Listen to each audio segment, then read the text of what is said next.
Molitva učitelju ljubavi.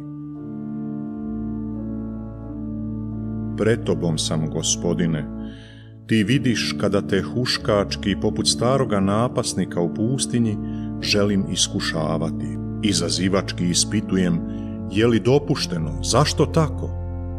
A ti svejedno dobrohotno ulaziš u dijalog, odgovaraš i vodiš me k životnoj mudrosti i ljubavi, da pojmim i prihvatim koliko mogu pojmiti i prihvatiti. Ljubav je križ. Smijem li odbaciti onu najbližu dušu, odabranu moju? I kako to da je veliki Mojsije propisao otpusno pismo? Vraćaš me na početak, na očeva djela, na njegove riječi, ondje je odgovor, Mojsije je samo sluga Božji. Ako imam pobožnu gorljivost za sveti zakon, najprije moram čitati što ondje piše. Da smo muško i žensko, to je stvoriteljev dar, zadatak koji od njega primamo.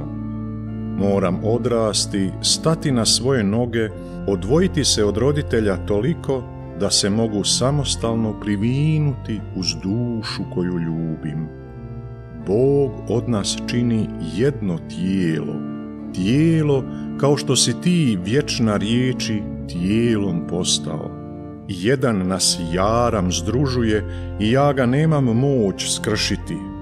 Jedino neobuzdan blud i luđačka razvratnost razara nježan, dubok vez koji ide do središta.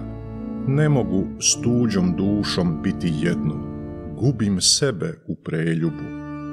Tebi, otkupitelju, donosim tolike koji jedni drugima tako silne jade i boli nanose. Kakva je korist čovjeku ženiti se? Izgleda bolje ne sklopiti ženidbu kao tako mnogi danas koji izbjegavaju, neće ili ne mogu.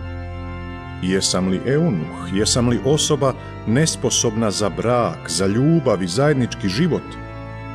Može mi to biti urođeno, moj poremećaj. Mogu me drugi onesposobiti.